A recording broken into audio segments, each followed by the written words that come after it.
Hi everyone. तो आज हम स्टार्ट करने जा रहे हैं एक नया topic that is RFA, rent free accommodation. मतलब हमने एक कॉन्सेप्ट पढ़ा था हाउस रेंट अलाउंस का। उसमें क्या होता है, एम्प्लॉयर अपने एम्प्लॉय को यानी कंपनी अपने एम्प्लॉय को क्या देती है, किराए के खर्चे का रीइंबर्समेंट। जो एम्प्लॉय उनका बेचारा किराए के घर में रहता है उसके बदले रेंट की पेमेंट करती है in the form of house rent allowance. आज हम देखने जा रहे हैं कंपनी ने अपने एम्प्लॉय को पूरा का पूरा घर यानी कि रेंट फ्री एकोमोडेशन दे दिया है, चाहे वो घर हो, क्वार्टर्स हो, फ्लैट हो या फिर होटल हो। कंपनी कहती है आप हमारे यहाँ काम करते हो तो हमारा कर्तव्य बनता है आपके रहने का पूरा इंतजाम करना। तो रेंट फ्री एकोमोडेशन कंपनी ने एम्प्लॉय को दे दिया, चाहे वो घर हो, फ्लैट हो, क्वार्टर हो या फिर वो एक होटल हो। तो कंपनी ने एम्प्लॉय को दिया, बीच में इनकम टैक्स अथॉरिटी बैठी है, वो कहती है कंपनी आप अपने एम्प्लॉय को कुछ भी दो पर उस परक्विजिट्स की यानी उस RFA की वैल्यू क्या होगी ये हम बताएंगे। यानी किस वैल्यू पर एम्प्लॉय को जिसको RFA मिला है रहने के लिए फैसिलिटी किसको मिली है, एम्प्लॉय को किसने दी है, कंपनी ने, पर टैक्स तो लगकर रहेगा। तो इसलिए हम देखेंगे कि एम्प्लॉय को कितनी वैल्यू पर टैक्स देना है। तो चलिए स्टार्ट करते हैं टैक्सेबिलिटी ऑफ RFA।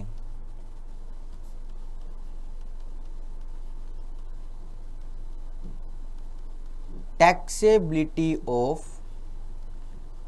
RFA मतलब रेंट फ्री एकोमोडेशन।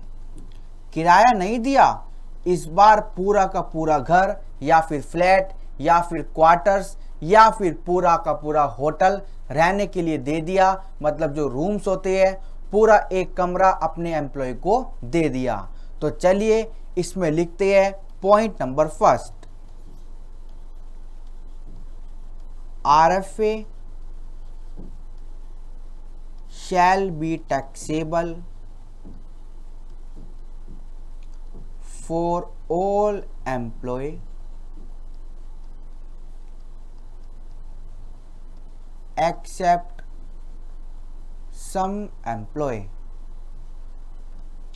RFA सबके लिए टैक्सेबल होता है पर कुछ एम्प्लॉय के लिए टैक्सेबल नहीं होता। सम एम्प्लॉय आर, RFA किन के लिए टैक्सेबल नहीं होता वो लिखने जा रहे हैं। जैसे जज ऑफ सुप्रीम कोर्ट और of high court. Supreme court के जज या फिर हाई कोर्ट के जज या फिर ऑफिशियल्स ऑफ पार्लियामेंट और ऑफ यूनियन मिनिस्टर।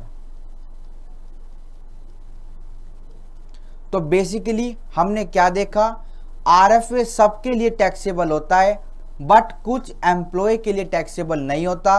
वे कुछ एम्प्लॉय क्या है, जज ऑफ हाई कोर्ट या फिर सुप्रीम कोर्ट या फिर पार्लियामेंट के ऑफिसर्स या फिर यूनियन मिनिस्टर के officers.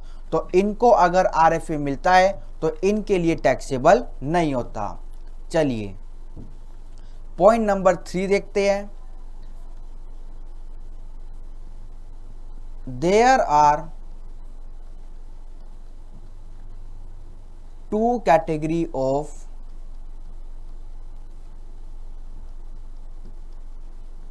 taxability of RFA।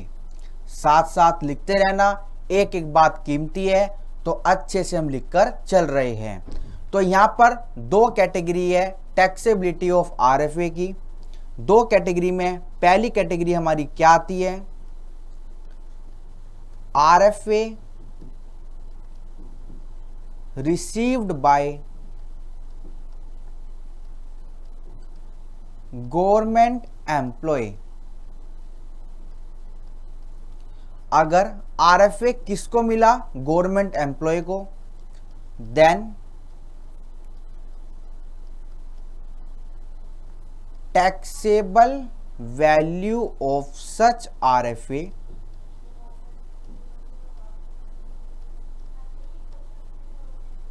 Shall be, तो उस RFA की टैक्सेबल वैल्यू क्या होगी, licence fees as prescribe by government, और ये हमको क्वेश्चन में गिवन होगी। तो हमको तो क्वेश्चन सोल्व करना है और क्वेश्चन में ये गिवन होगी। तो RFA अगर गवर्नमेंट एम्प्लॉय को मिला है तो टैक्सेबल होगा, पर टैक्सेबल वैल्यू क्या होगी, licence fees as prescribe by government that is given in question. हमको ये क्वेश्चन में गिवन होगी। ठीक है, तो दो कैटेगरी होती है टैक्सेबिलिटी ऑफ RFA की। आइए अब देखते हैं दूसरी category.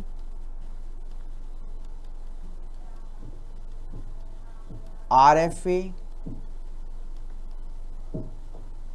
received by employee other than government employ. अब गवर्नमेंट एम्प्लॉय तो ऊपर कवर हो गए, उनके अलावा जिनको भी RFA मिलेगा उनकी टैक्सेबिलिटी कैसे होगी वो अब हम देखने जा रहे हैं। तो दो कैटेगरी हमने लिख ली है, अब सेकंड कैटेगरी को डिटेल में पढ़ते हैं। डिटेल्स, तो डिटेल्स क्या है इसकी, पेज नंबर 2 पर चलते हैं। आइए एक बार ऊपर बड़ा बड़ा हेडिंग लिखते हैं, RFA received by other than government employee।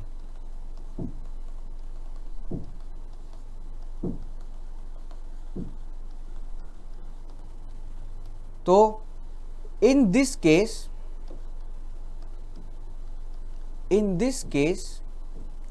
इस केस में फर्दर दो कैटेगरी निकलती है। There are two classification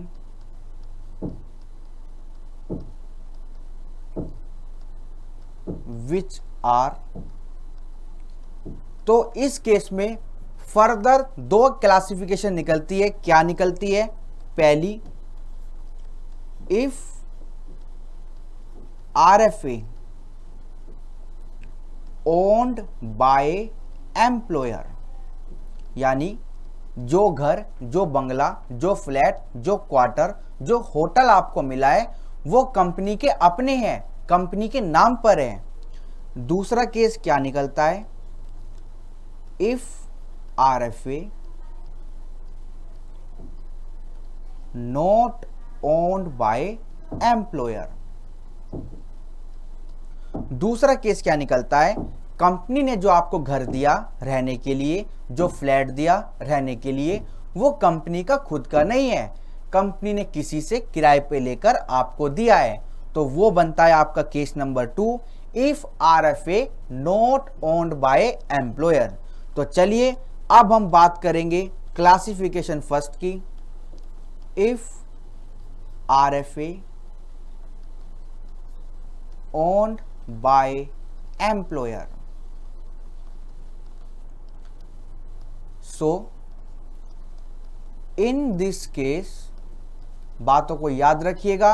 आपकी कैटेगरी कैसे निकली, हमने सबसे पहले देखा टैक्सेबिलिटी ऑफ RFA, उसमें हमारे दो केस निकले, अगर गवर्नमेंट एम्प्लॉय को मिला है या फिर अदर देन गवर्नमेंट एम्प्लॉय को मिला है। फिर हमने लिखा कि RFA received by other than government employ, उसमें हमने फर्दर 2 क्लासिफिकेशन देखी, यानी कि अगर RFA एम्प्लॉय के खुद का है या फिर RFA एम्प्लॉयर का नहीं है। और अब हम डिटेल में देखने जा रहे हैं if RFA owned by employer, so in this case population of the place where such RFA situated shall be considered। तो अगर RFA एम्प्लॉयर के खुद का है, कंपनी के खुद का है, तो क्या होगा, हम पॉपुलेशन देखेंगे कहाँ की, जहां पर वो RFA है, यानी जहां पर RFA प्रोवाइड किया गया वहां की पॉपुलेशन देखेंगे और उसके अकॉर्डिंग वैल्यू आ जाएगी RFA की। तो चलिए टेबल बनाते हैं और टेबल में लिखते हैं पॉपुलेशन और इधर टैक्सेबल वैल्यू ऑफ RFA। ठीक है, तो सबसे पहले पॉपुलेशन लिखते हैं और उसमें सबसे पहले हम लिखेंगे if population of place of RFA, जहां पे RFA प्रोवाइड किया गया, इज अप टू 10 लाख। अगर वहां की जनसंख्या 10 लाख रुपए तक है तो टैक्सेबल वैल्यू ऑफ RFA क्या होगी, 7.5% ऑफ सैलरी।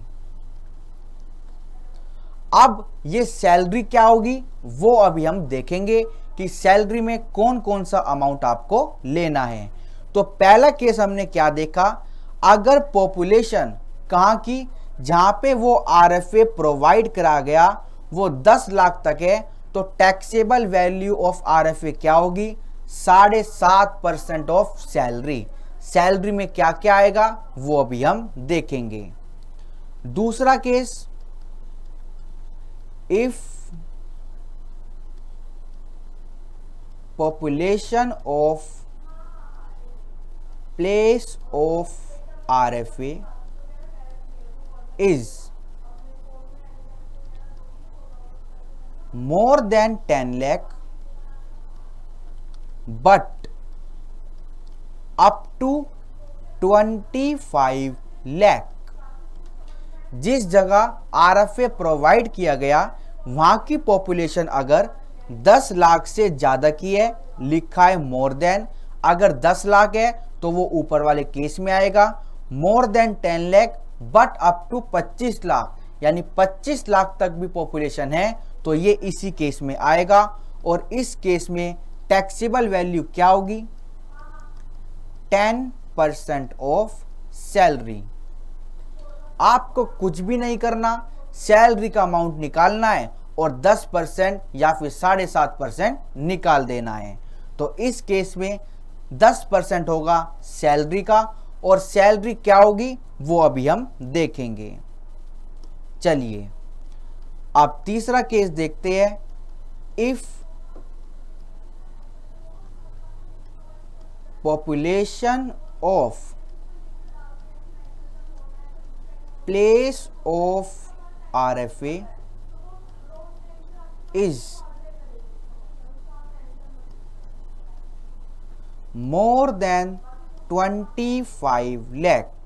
अगर पॉपुलेशन 25 लाख से भी ज्यादा की है तो टैक्सेबल वैल्यू क्या होगी, 15% ऑफ सैलरी। तो टैक्सेबल वैल्यू क्या होगी, 15% ऑफ सैलरी, अगर पॉपुलेशन 25 लाख से ज्यादा की है। तो हम क्या देख रहे हैं, अगर RFA एम्प्लॉयर का है, कंपनी का है, तो पॉपुलेशन डिपेंड करेगी कहाँ की, जहां पे RFA है।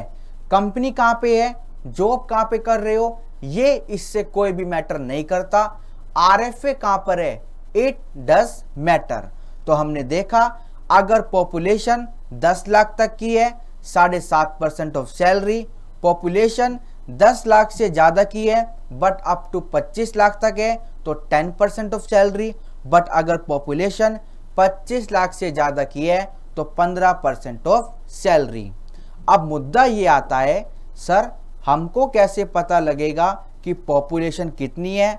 तो वैसे हमको लेना है पॉपुलेशन अकॉर्डिंग टू सेंसस 2001, जो जनगणना होती है उसके अकॉर्डिंग हमको पॉपुलेशन लेना है।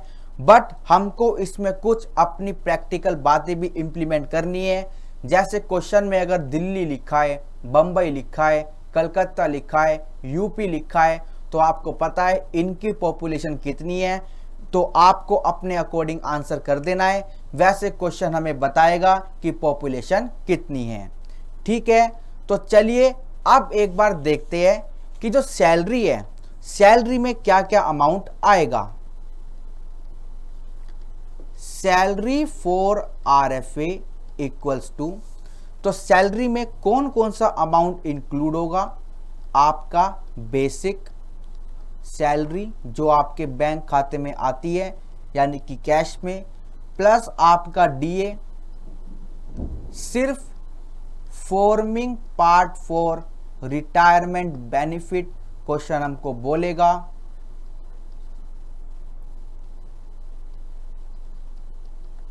ठीक है, फिर आपको लेना है टर्न ओवर बेसिस कमीशन, यानी कि कमीशन जो हमने HRA में लिया था as a fixed percentage of turnover. उसके बाद आपको बोनस भी लेना है अगर आपको कोई बोनस मिला है। उसके बाद आपको क्या लेना है? Taxable value of all allowance. जितने भी अलाउंस हमने देखे हैं उनकी जितनी भी टैक्सेबल वैल्यू है यानी एग्जम्प्ट पोर्शन को हटा के वो सारी भी आपको लेनी है। उसके बाद आपको लेना है ऑल अदर मॉनेटरी पेमेंट। उसके बाद आपको सारी मॉनेटरी पेमेंट लेनी है। याद रहे जितना लिखवाया है ना उतना ही याद रखना। अगर आपने कोई भी दूसरी चीज इसमें जोड़ दी तो आपका पूरा क्वेश्चन गलत हो जाएगा। तो हमने सैलरी ली, हमने DA यानी डियरेंस अलाउंस लिया, हमने कमीशन लिया as a fix percentage of turnover, हमने बोनस लिया, हमने टैक्सेबल वैल्यू ली सारे अलाउंस की, और जो भी मॉनेटरी पेमेंट हुई है हमने उसको भी लिया। और इस सारे सम का 15%, 10% और 7.5% आपको लेना है। ठीक है, अब एक बात और लिखते हैं, salary shall be taken on due basis, that is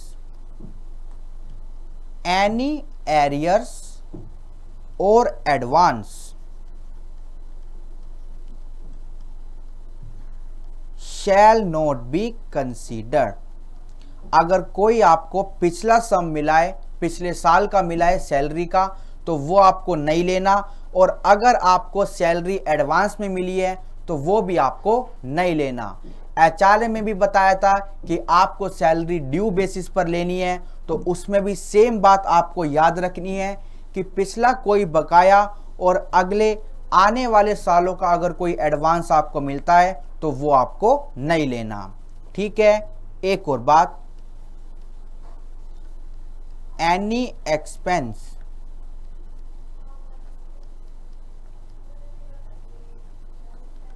incurred by employer,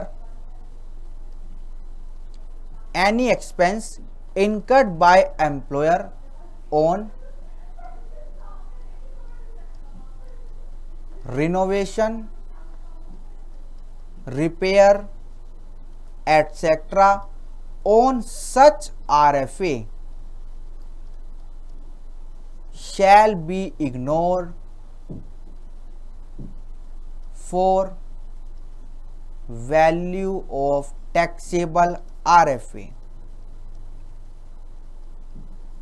मतलब एम्प्लॉयर ने अपने जो घर एम्प्लॉय को दिया उस पे कुछ खर्चा करा, उस पे पेंट कराया, रिनोवेशन कराया, रिपेयर कराई, तो ये नहीं एम्प्लॉयर ने खर्चा किया और एम्प्लॉय के ऊपर टैक्स लग गया। नहीं, अगर क्वेश्चन में आपको कोई ऐसी चीज गिवन है तो वो आपको इग्नोर करनी है।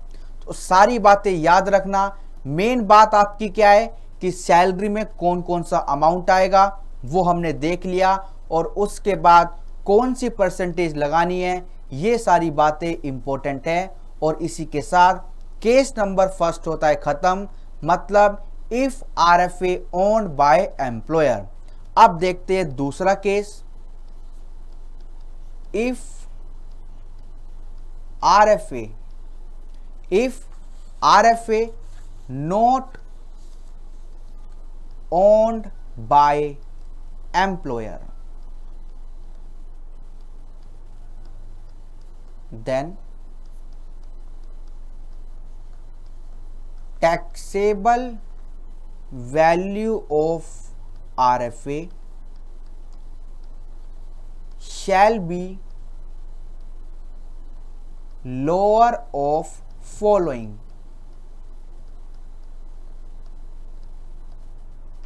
अगर RFA कंपनी का नहीं है, एम्प्लॉयर का नहीं है, तो टैक्सेबल वैल्यू कैसी आएगी? दो अमाउंट का लोअर। दो अमाउंट कौन से, आइए देखते हैं। फर्स्ट 15% ऑफ सैलरी, और सैलरी का अमाउंट कैसे आएगा? जैसे हमने यहां पर देखा था वही अमाउंट आपको लेना है सैलरी के पर्सपेक्टिव से। तो 15% ऑफ सैलरी और actual higher charges which ever is lower. तो हम 15% ऑफ सैलरी निकालेंगे, उसको कंपेयर करेंगे एक्चुअल हायर चार्जेस से, और इन दोनों में जो भी लोअर होगा वो वैल्यू आ जाएगी RFA की। किस केस में? अगर RFA कंपनी का नहीं है, यानी RFA not owned by the company. ठीक है, तो आपको एक बात मैं बताना चाहता हूं, ये सारी बातें चल रही थी RFA की। अब हम क्या देखने जा रहे हैं? टैक्सेबिलिटी ऑफ RFA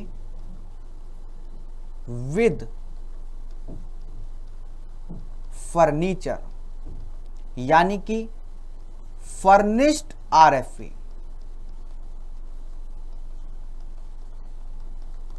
मतलब यह भी हो सकता है जो घर, जो फ्लैट, जो बंगला आपको मिला है उसमें फर्नीचर है, यानी कि आपका sofa, bed, TV, AC, refrigerator company ने लगा के दिया है, तो इसका भी तो हिसाब किताब होना चाहिए। तो अगर आपको RFA मिला है और उसमें आपको साथ में फर्नीचर भी मिला है तो टैक्सेबिलिटी कैसी होगी, आइए देखते हैं। तो टैक्सेबिलिटी कैसी होगी? टैक्सेबल वैल्यू ऑफ RFA जो हमने अभी सीखा उसमें हम क्या ऐड कर देंगे?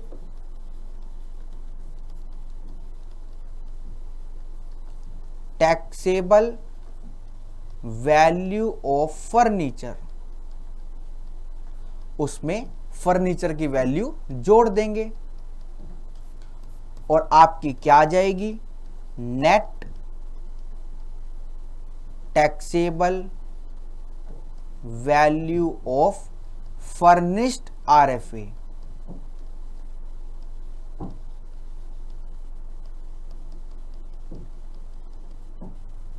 तो जैसे हमने अभी सीखा दोनों केसेस में कि RFA की वैल्यू कैसे निकलेगी वो हम देखेंगे। दो नहीं 3 केस। अगर आप यानी गवर्नमेंट एम्प्लॉय को RFA मिला है तो भी आपको वैल्यू लेनी है। दूसरा केस अगर RFA कंपनी का है, और तीसरा केस अगर RFA कंपनी का नहीं है। अब हम देखने जा रहे हैं कि RFA मिला है, साथ में फर्नीचर भी मिला है, तो value of RFA as we learn जैसे हमने सीखा, और टैक्सेबल वैल्यू ऑफ फर्नीचर कैसे आएगी वो अब हम देखने जा रहे हैं। Taxable value of furniture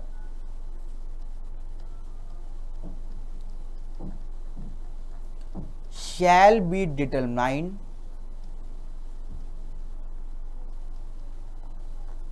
as follow। तो फर्नीचर की टैक्सेबल वैल्यू कैसे आएगी? Taxable value of furniture shall be any of the following। नीचे दी गई दो चीजों में से कोई भी हो सकती है। नीचे दी गई दो चीज हमारी क्या है? First, 10% of actual cost, 10% of actual cost यानी कि ओरिजिनल कॉस्ट ऑफ फर्नीचर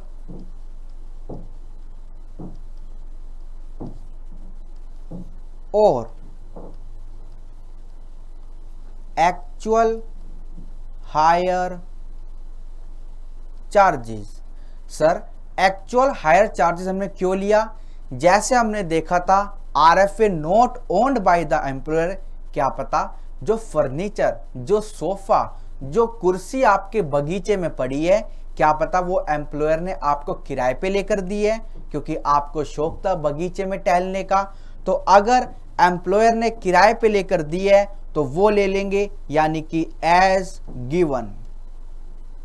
अगर खुद की है यानी फर्नीचर एम्प्लॉयर का खुद का है तो 10% वैल्यू जोड़ देंगे टैक्सेबल वैल्यू में, और अगर खुद का नहीं है तो जो भी हायर चार्जेस एम्प्लॉयर पे कर रहा है हम उसको ले लेंगे, और ऐसे टैक्सेबल वैल्यू ऑफ फर्नीचर आ जाएगी। और इन दोनों को ऐड करने के बाद net taxable value of furnished home आ जाएगा, यानी फर्निश्ड होम, फर्निश्ड आरएफए की टोटल टैक्सेबल वैल्यू आ जाएगी। ठीक है, अब एक कॉन्सेप्ट और देखते हैं। Any recovery from employ shall be deducted from total taxable value of RFA या फिर फर्निश्ड RFA। मतलब क्या निकलता है? एम्प्लॉयर ने एम्प्लॉय को आरएफए दिया, वेदर फर्निश्ड वेदर अनफर्निश्ड, पर बदले में कुछ पैसा ले लिया, यानी बदले में कुछ रिकवरी कर ली, तो टैक्सेबिलिटी कैसी आएगी? नेट वैल्यू यानी कि टैक्सेबल वैल्यू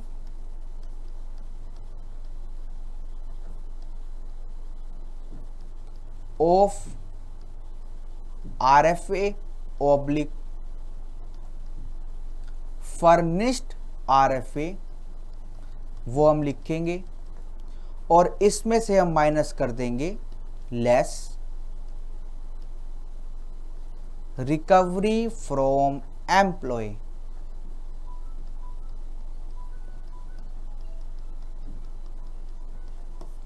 और जो आपका नेट अमाउंट आएगा उसको हम बोलेंगे नेट टैक्सेबल वैल्यू। तो सिंपल सी बात है, जो पैसा एम्प्लॉय दे चुका उस पर टैक्स क्यों लगेगा, उसको डिडक्ट करना चाहिए। तो हमने क्या क्या देखा? हम टैक्सेबिलिटी ऑफ आरएफए देख रहे थे, उसमें हमने दो कैटेगरी पढ़ी। अगर गवर्नमेंट एम्प्लॉय को मिलेगा तो हमको लाइसेंस फीस लेनी है जो क्वेश्चन में गिवन होगी। अगर RFA other than government employ को मिला, वो हमने डिटेल में देखा। डिटेल में हमने क्या देखा? अगर RFA एम्प्लॉयर के खुद का है, अगर RFA एम्प्लॉयर के खुद का नहीं है। अगर RFA एम्प्लॉयर के खुद का है तो हमको पॉपुलेशन के अकॉर्डिंग अपना टैक्सेबल वैल्यू निकालना है, दैट इज 7.5%, 10% और 15% ऑफ सैलरी। सैलरी का अमाउंट क्या होगा वो भी हमने देखा। उसके बाद एरियर्स और एडवांस आपको नहीं लेना, और आपने जो एक्सपेंस एम्प्लॉयर ने किए वो भी आपको नहीं लेने। उसके बाद हमने क्या देखा, उसके बाद हमने देखा अगर RFA एम्प्लॉयर का नहीं है तो टैक्सेबल वैल्यू क्या होगी, 15% ऑफ सैलरी। सैलरी वैसे ही निकलेगी जैसे हमने सीखी, और actual higher charges which ever is lower आपको लेना है। उसके बाद हमने देखा कि RFA अगर फर्नीचर के साथ मिला तो टैक्सेबल वैल्यू क्या होगी। RFA की वैल्यू जैसे हमने सीखा उसमें टैक्सेबल वैल्यू ऑफ फर्नीचर जोड़ देंगे। टैक्सेबल वैल्यू ऑफ फर्नीचर कैसे ऐड करेंगे, जो भी आपको गिवन है, यानी अगर फर्नीचर एम्प्लॉयर के खुद का है तो 10% ऑफ एक्चुअल कॉस्ट, पर अगर एम्प्लॉयर ने किराए पे लेकर दिया है तो एक्चुअल हायर चार्जेस। उसके बाद हमने एक कॉन्सेप्ट देखा कि अगर एम्प्लॉय से हम कुछ रिकवरी कर लेते हैं तो वो हमको माइनस करनी है, यानी कि recovery from employ shall be deducted and then net taxable value कम। तो चलिए, बहुत सारी बातें हमने देख ली, अब एक बात और देखते हैं, वो क्या है, taxability of RFA as hotel. अब हम देखने जा रहे हैं कि अगर जो आपको RFA मिला है वो होटल में मिला है तो टैक्सेबिलिटी क्या होगी। Taxable value of RFA as hotel shall be lower of following। Lower of following मतलब 24% ऑफ सैलरी। बातों को लिखते रहे, बातों को ध्यान रखते रहे, परसेंटेज कौन सी कहां पर लगनी है ये भी आप याद रखते रहे, क्वेश्चन में गलती नहीं होनी चाहिए। तो अगर आपको RFA होटल में मिला है तो टैक्सेबिलिटी क्या होगी, लोअर ऑफ फॉलोइंग। फॉलोइंग में हमने सबसे पहला देखा 24% ऑफ सैलरी, और दूसरा आपको पता होगा actual higher charges which ever is lower. तो 24% हम निकालेंगे किसका, सैलरी का, और ये सैलरी में कौन कौन सा अमाउंट आएगा, वही अमाउंट जो हम ऊपर सीख चुके। तो हम देख रहे हैं taxability of RFA as hotel, दो वैल्यू को कंपेयर करना है और इन दोनों में जो भी लोअर होगा वो आ जाएगी टैक्सेबल वैल्यू ऑफ RFA, और अगर इसमें से कुछ रिकवरी हुई है तो वो माइनस हो जाएगी। अब देखते हैं कुछ नोट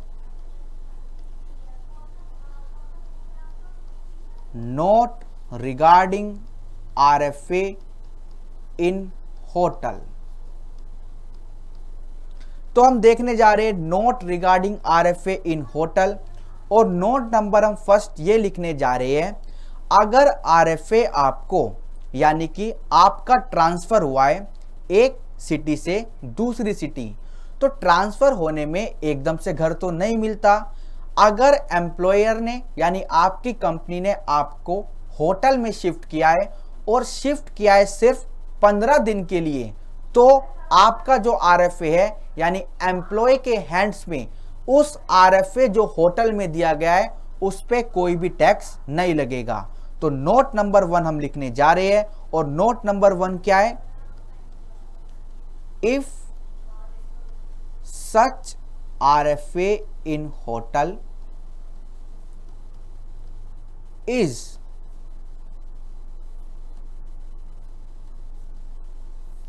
बातों को ध्यान से लिखते रहे, is provided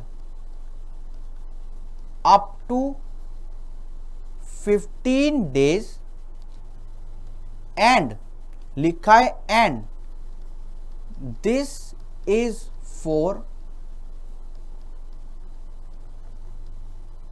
transfer of employee from one place to another। ये थोड़ा मजबूरी का केस है, मतलब एम्प्लॉय का ट्रांसफर हो गया दूसरे शहर में, अभी कोई घर नहीं मिल रहा, अभी कोई फ्लैट नहीं मिल रहा, एकदम नहीं मिलता, तो कंपनी ने क्या किया, एम्प्लॉय को होटल में शिफ्ट कर दिया। और जो वो शिफ्ट किया, अगर सिर्फ 15 दिन के लिए शिफ्ट किया, कंपनी का खर्चा जरूर हुआ होटल में, पर एम्प्लॉय को उन 15 दिन तक टैक्स नहीं देना। अच्छा, 15 दिन के बाद क्या होगा? अगर 15 दिन के बाद 16, 17, 18, 20, 25 दिन हो गए होटल में, तो रिमेनिंग डेज पे क्या लग जाएगा? टैक्स लग जाएगा। और वही बात हम लिखने जा रहे हैं, if such RFA provides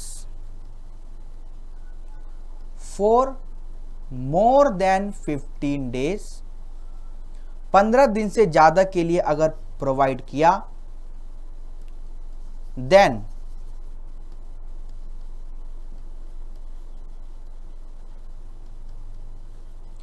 remaining period shall be taxable. तो 15 दिन तक एम्प्लॉय को माफी मिल जाएगी, उसके बाद क्या होगा? सारा का सारा सम टैक्सेबल हो जाएगा। अच्छा, एक नोट और लिखते हैं, जरा थोड़ा इंपॉर्टेंट है। मतलब ये एम्प्लॉय का ट्रांसफर हुआ एक प्लेस से दूसरे प्लेस, एक सिटी से दूसरे सिटी, तो ये भी हो सकता है कि आपका जो पुराना घर था पिछली सिटी में, अभी वो आपके पास ही है, आपका सामान वहां पे पड़ा है, या आपने किसी कारण वो खाली नहीं किया, या फिर अभी आपकी फैमिली वहीं रहती है, आपके बच्चों की अभी पढ़ाई पूरी नहीं हुई, पर आपका ट्रांसफर हो गया, आपको ज्वाइनिंग पे जाना पड़ा, तो आपको नया अकोमोडेशन मिल गया, नया RFA मिल गया। तो अब क्या हुआ? आपके पास दो RFA हो गए। तो इस केस में क्या होगा? इस केस में क्या होगा? 90 दिनों तक क्या होगा? जो 2 RFA है ना, उनमें से जो भी लोअर होगा, यानी हम दोनों RFA की टैक्सेबल वैल्यू निकालेंगे जैसा हमने सीखा, और उन दोनों टैक्सेबल वैल्यू में जो भी लोअर होगा वो टैक्सेबल हो जाएगी। बट जब 90 दिन खत्म हो जाएंगे, उसके बाद क्या होगा? दोनों RFA टैक्सेबल हो जाएंगे। तो चलिए लिखते हैं note number 3। If in the case of transfer,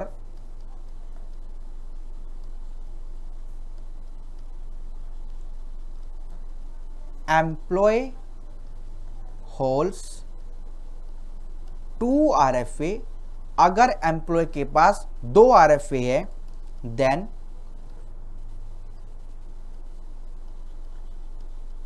up to 90 days of transfer, जब आपका ट्रांसफर हुआ, जब आपको नया RFA मिला, उसके 90 दिनों तक क्या होगा?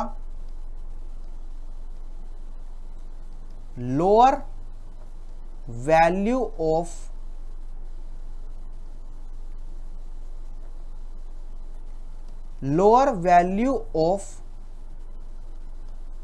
RFA shall be taxable. यानी दोनों RFA के बीच में जिसकी भी वैल्यू लोअर होगी वो टैक्सेबल हो जाएगी। देयर आफ्टर, यानी कि आफ्टर 90 डेज, 90 दिनों के बाद क्या होगा? अगर आपके पास 90 दिनों के बाद भी 2 RFA है, तो आपको टैक्स भरना होगा। Both the RFA shall be taxable. ये जो लोअर वैल्यू ऑफ RFA लिखा है, यहाँ पे थोड़ा करेक्शन करते हैं और लिखते हैं बिटवीन 2 RFA। मोर क्लियरिटी हो रही है, दोनों RFA के बीच जो भी लोअर होगा उस पे टैक्स लग जाएगा, बट आफ्टर 90 डे क्या होगा, बोथ द RFA टैक्सेबल हो जाएंगे। आपको दोनों घरों पे टैक्सेबल देना होगा। एक नोट और लिखते हैं, सच 90 day rule not apply if RFA provided at such 90 days rule not apply if such RFA provided at mining site, exploration site,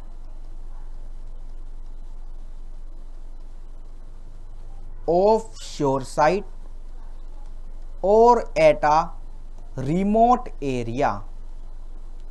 ये जो हमने सारे एरिया लिखे ये थोड़े खतरनाक से होते हैं।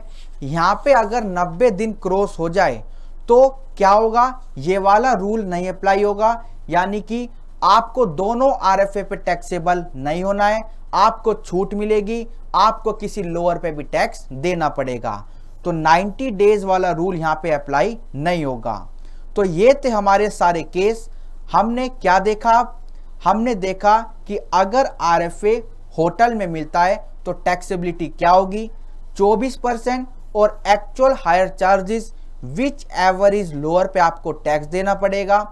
RFA होटल में मिला या फिर RFA जो आपका ट्रांसफर हुआ वो अगर 15 डेज तक आप होटल में रहे तो आपको कोई टैक्स नहीं देना, यानी एम्प्लॉय को, बट अगर 15 डेज से ज़्यादा रहे तो रिमेनिंग पीरियड पे टैक्स देना है।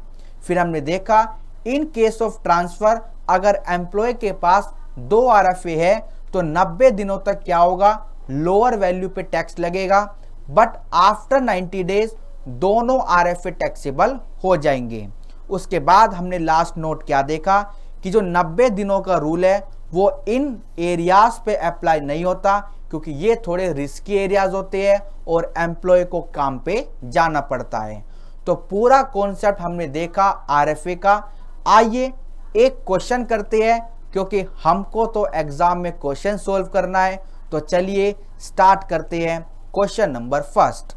तो क्वेश्चन नंबर 1 हम देखने जा रहे हैं। Mister C is a finance manager in ABC limited. Mister C एक फाइनेंस मैनेजर है इन ABC लिमिटेड में।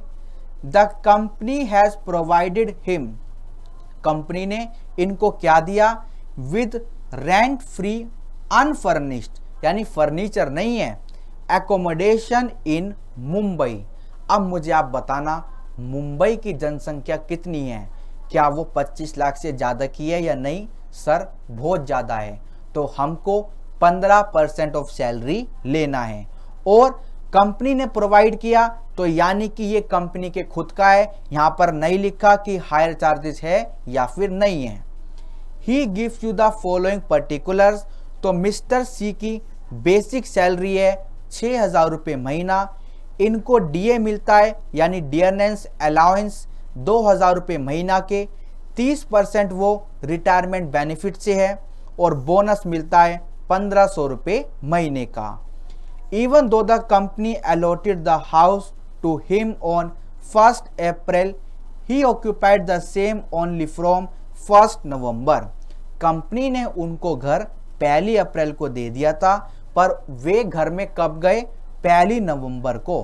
तो नवंबर से टैक्सेबिलिटी हमको निकालनी है। पॉइंट याद रखिएगा, calculate the taxable value of perquisite, हमको टैक्सेबल वैल्यू निकालनी है RFA की।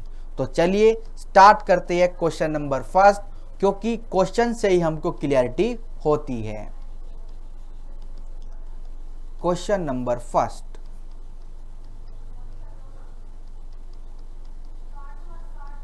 taxability of RFA provided to Mr. C in Mumbai। तो बंबई में इनको RFA दिया गया, तो टैक्सेबल वैल्यू क्या होगी?